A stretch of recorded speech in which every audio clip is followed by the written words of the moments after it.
Dear students, welcome back. మనం third సెమిస్టర్లో already 2 modules complete చేసాం. ఈరోజు మనం థర్డ్ మాడ్యూల్ స్టార్ట్ చేద్దాం.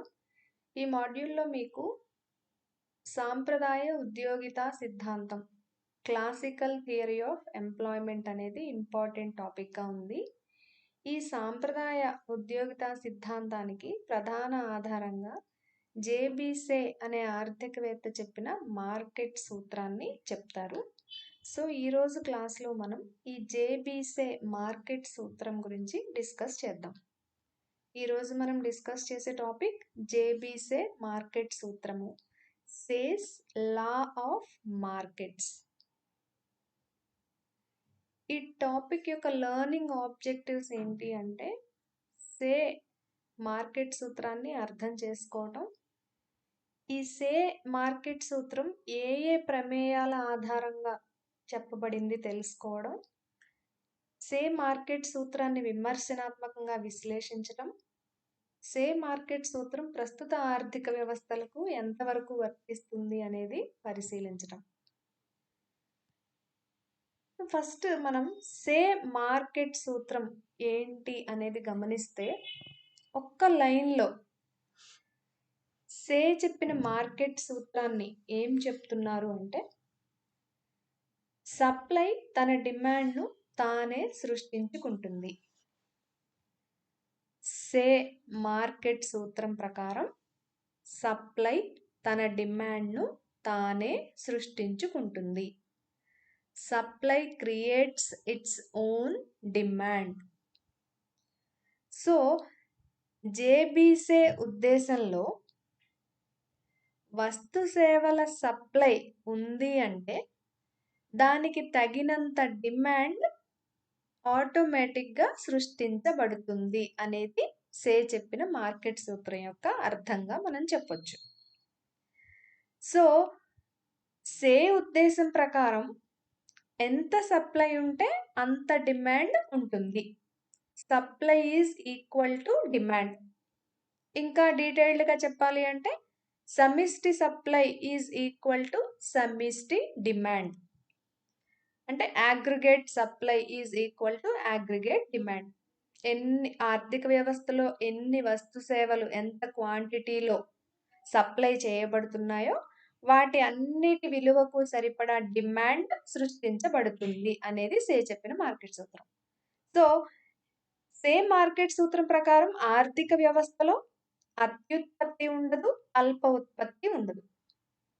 అంటే supply is equal to demand అనేది నమ్ముతున్నారు అంటే అక్కడ సప్లై ఎక్కువగా ఉండడానికి కానీ డిమాండ్ ఎక్కువగా ఉండడానికి కానీ ఛాన్స్ ఉండదు. అత్యుత్పత్తి ఉండదు, అల్ప ఉత్పత్తి ఉండదు. No over production, no under production. ఎల్లప్పుడూ ఆర్థిక వ్యవస్థలో supply is equal to demand ఉంటుంది అని చెప్పారు. అయితే supply creates its own demand అనేది జేబీసే చెప్పిన మాట కాదు. జేబీసే ఏమంటారు అంటే ప్రొడక్షన్ ప్రెసీడ్స్ కన్జంప్షన్, అంటే వినియోగానికి ఆధారం ఉత్పత్తి. కొంత విలువైన ఉత్పత్తి జరిగితేనే వినియోగం ఉంటుంది. వినియోగానికి ఆధారం ఉత్పత్తి. In order to consume one must produce something. అంటే ఒకరు వినియోగం చేయాలి అంటే వినియోగానికి ముందే కొంత విలువను ఉత్పత్తి చేయాలి. వినియోగానికి చేయటానికి ముందే విలువను ఉత్పత్తి చేయాలి. ఇలా ఉత్పత్తి చేసిన విలువే వినియోగానికి ఆధారంగా ఉంటుంది. సే ఫర్ ఎగ్జాంపుల్, ఒక ఉత్పత్తి సంస్థ కొంత విలువైన ఉత్పత్తి చేసింది. మనం ఆల్రెడీ జాతీయ ఆదాయం అనే కాన్సెప్ట్ చెప్పుకున్నాం. ఉత్పత్తి అయిన విలువంతా ఉత్పత్తి కారకాల మధ్య పంపిణీ చేయబడుతుంది.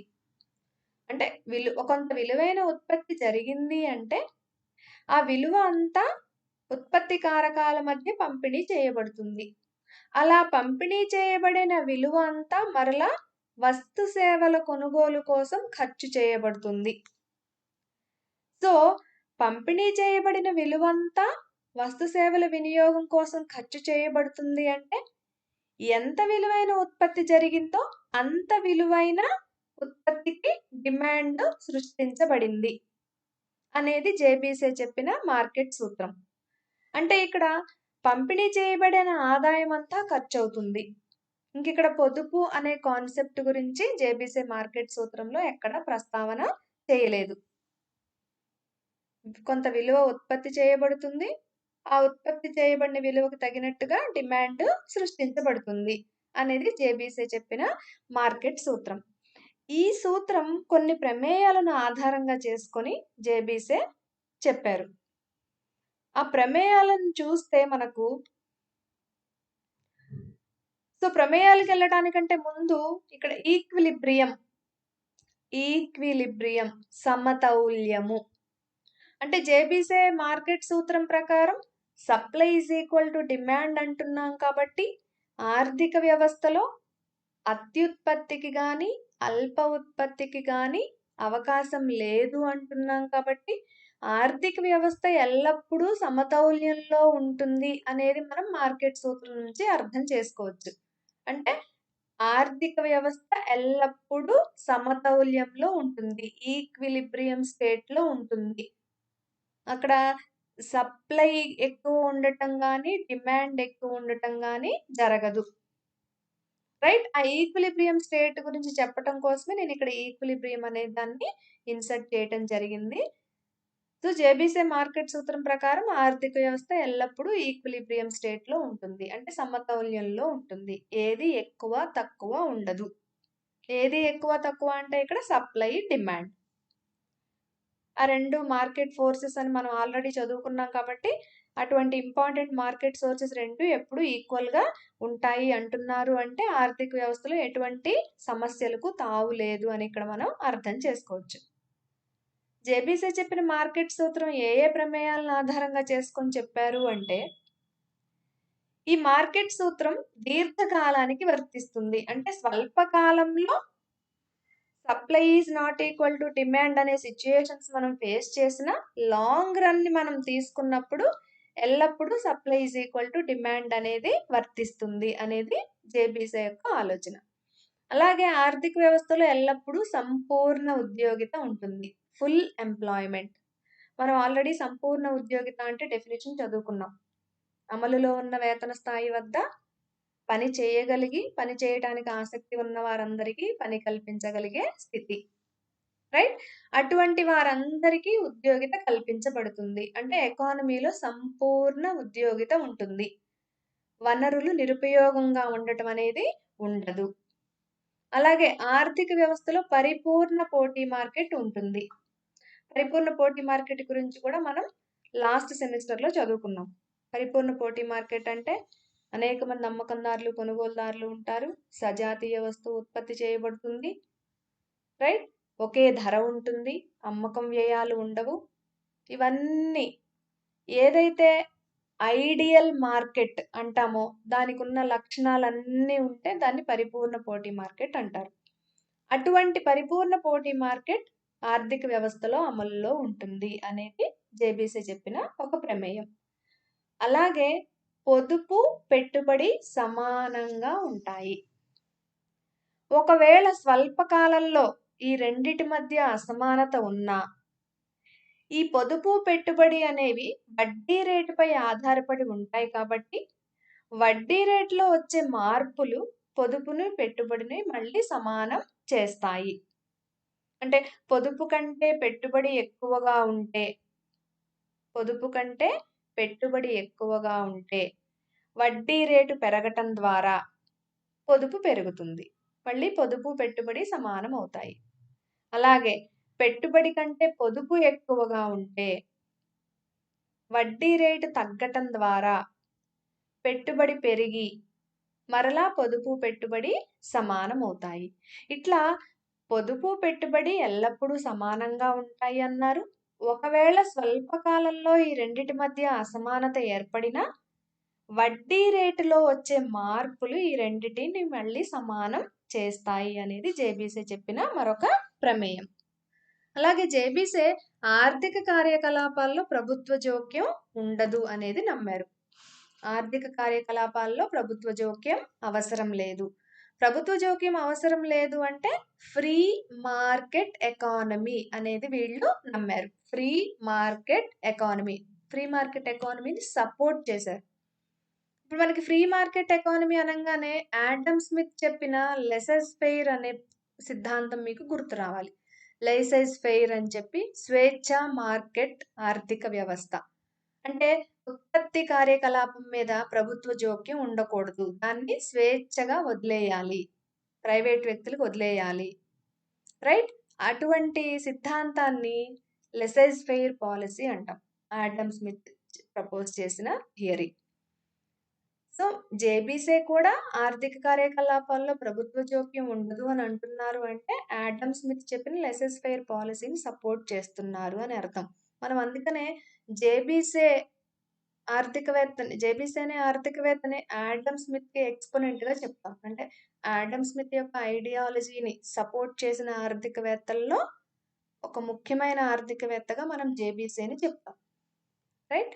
అలాగే ఆర్థిక వ్యవస్థలో స్వయంచాలక సర్దుబాటు ఉంటుంది. స్వయంచాలక సర్దుబాటు అంటే ఇంగ్లీష్లో ఆటోమేటిక్ అడ్జస్ట్మెంట్ అంటాం. ఇక్కడ ఆటోమేటిక్ అడ్జస్ట్మెంట్ అంటే ఏం చెప్తున్నారు అంటే ఆర్థిక వ్యవస్థలో ఎటువంటి సమస్యలైనా ఉత్పన్నమైనప్పుడు ఎవరి జోక్యం లేకుండానే, అంటే ఎవరి జోక్యము అంటే ఇక్కడ ప్రభుత్వం అనుకుంటే ప్రభుత్వ జోక్యం లేకుండానే వాటికవే పరిష్కారం కాబడతాయి. అంటే ఇక్కడ మనం ఆల్రెడీ పొదుపు పెట్టుబడి గురించి చెప్పుకున్నాం. పొదుపు పెట్టుబడి ఈక్వల్గా ఉంటాయి అన్నారు. ఒకవేళ ఇన్ఈక్వాలిటీ ఉత్పత్తి అయితే గనక ఇక్కడ పొదుపు పెట్టుబడి అనేవి వడ్డీ రేట్లో వచ్చే మార్పుల ద్వారా మళ్ళీ సమానం చేయబడతాయి అన్నాం. అంటే వడ్డీ రేట్ని ఇక్కడ ప్రభుత్వం పెంచుతుందని కానీ ప్రభుత్వం తగ్గిస్తుందని కానీ లేకపోతే పొదుపుని పెట్టుబడిని సమానం చేయడానికి ఎవరైనా ప్రయత్నం చేయాలని కానీ జేబీసీ చెప్పడం లేదు. పొదుపు పెట్టుబడి మధ్య అసమానత ఏర్పడినప్పుడు ఆటోమేటిక్గా వడ్డీ రేట్లో మార్పులు వచ్చేస్తాయి. ఆ మార్పుల వల్ల మళ్ళీ ఈ రెండిటి మధ్య ఈక్వాలిటీ అనేది వస్తుంది అనేది జేబీసీ యొక్క అభిప్రాయం. సో ఇటువంటి అడ్జస్ట్మెంట్స్నే మనం స్వయంచాలక సర్దుబాటు అంటాం. అంటే మన ప్రయత్నం లేకుండానే అక్కడ సర్దుబాటు అనేది జరిగిపోతుంది. సిస్టంలో అడ్జస్ట్మెంట్స్ వాటికి అవే జరిగిపోతాయి. ఏ అంశం అంటే ఏ వేరియబుల్ దేని మీద డిపెండ్ అయి ఉంది అని నమ్మామో ఆ వేరియబుల్లో దేని మీద డిపెండ్ అయ్యి ఉంది అంటున్నామో అదే మార్పులకి కారణమవుతుంది. ఇక్కడ వడ్డీ రేటుపై ఆధారపడి ఉంటాయి పొదుపు పెట్టుబడి అన్నాం. సో ఈ వడ్డీ రేట్ అనేది పొదుపు పెట్టుబడి మధ్య సమానత్వం రావడానికి కారణమవుతుంది. మనం ఏమి చేయవలసిన అవసరం లేదు. ఇటువంటి అడ్జస్ట్మెంట్స్ని మనం స్వయంచాలక సర్దుబాటు అంటున్నాం, జేబీసీ అంటున్నారు. ఇట్లా ఎకానమీలో ఆటోమేటిక్ అడ్జస్ట్మెంట్ అనేది ఉంటుంది అనేది ఈయన చెప్పిన మరొక ప్రమేయం.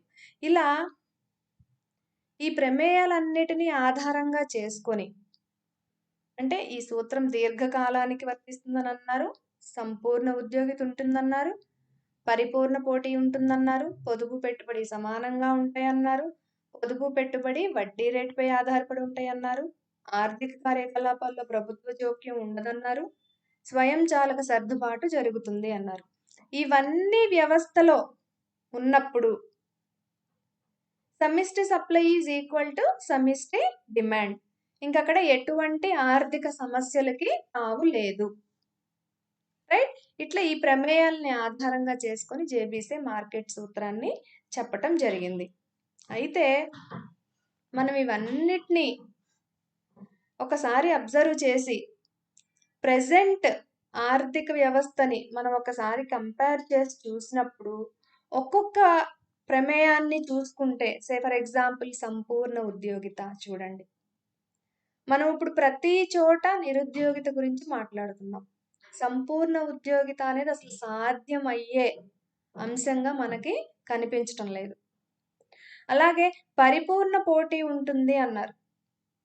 ఇప్పుడు పరిపూర్ణ పోటీకి దగ్గరగా కూడా మన ఉన్న మార్కెట్ లేదు. అంటే ఎటువంటి అసమతౌల్యాలు లేని మార్కెట్ని మనం పరిపూర్ణ పోటీ అంటున్నాం. ఇక్కడ ప్రెజెంట్ మార్కెట్ అంతా అసమతౌల్యాలతో నిండి ఉంది. సో పరిపూర్ణ పోటీ మార్కెట్ అనేది సాధారణ పరిస్థితి కాదు. అలాగే పొదుపు పెట్టుబడి సమానంగా ఉంటాయి అన్నారు. సమానంగా ఉండటం లేదు. అండ్ మోర్ ఓవర్ వడ్డీ రేట్లో ప్రభుత్వం జోక్యం చేసుకొని వడ్డీ రేట్లో మార్పులు తీసుకొస్తున్నా మనం పొదుపుని పెట్టుబడిని సమానం చేయలేకపోతున్నాం. అలాగే ప్రభుత్వ జోక్యం లేకుండా ఆర్థిక కార్యకలాపాలను నడిపించటం మనకి సాధ్యం కావటం లేదు. ఇప్పుడు ప్రభుత్వం యొక్క డామినెన్స్‌ని తగ్గిస్తూ మనం ప్రైవేటైజేషన్ గురించి, లిబరలైజేషన్ గురించి మాట్లాడుకుంటున్నా, ఆర్థిక కార్యకలాపాల్లో పూర్తిగా ప్రభుత్వ జోక్యం లేకుండా మన సిస్టమ్‌ని తయారు చేసుకునే ఆలోచన మాత్రం మనకి లేదు. ఎందుకని అంటే అభివృద్ధితో పాటు సంక్షేమం కూడా మన ఆబ్జెక్టివ్‌గా ఉంది కాబట్టి, ఆర్థిక అంశాలలో సంక్షేమం కూడా ఒక ముఖ్యమైన అంశం కాబట్టి, ఖచ్చితంగా ఆర్థిక కార్యకలాపాల్లో ప్రభుత్వ జోక్యం ఉండాలి అని మనం చెప్తున్నాం.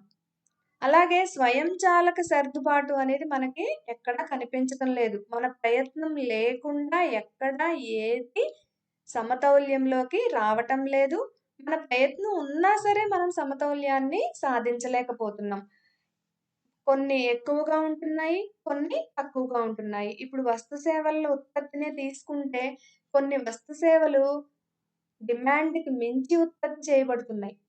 కొన్ని వస్తు సేవలు డిమాండ్‌కి తగినట్లుగా మనం ఉత్పత్తి చేయలేకపోతున్నాం. అంటే అత్యుత్పత్తిని చూస్తున్నాము మనం. అల్ప ఉత్పత్తిని చూస్తున్నాము. ఒక్క వస్తువు విషయంలో గాని, ఒక సేవ విషయంలో గాని మనం supply is equal to demand అనే ఈక్వేషన్‌ని సాధించలేకపోతున్నాం. కానీ జేబీసే మ్యాక్రో లెవెల్‌లో సమిష్టి డిమాండ్ ఈజ్ ఈక్వల్ టు సమిష్టి సప్లై అనేది చాలా సాధారణ పరిస్థితిగా చెప్పారు. కానీ మనకి ఈ ఈక్వేషన్ చాలా అసాధారణంగా కనిపిస్తుంది.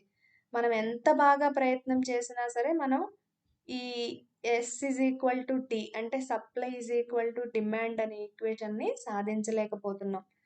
సో, ఇంత సాధారణంగా అయితే ఆర్థిక వ్యవస్థలో పరిస్థితులు లేవు అనేది చాలామంది ఆర్థికవేత్తలు తర్వాత కాలంలో విమర్శించారు.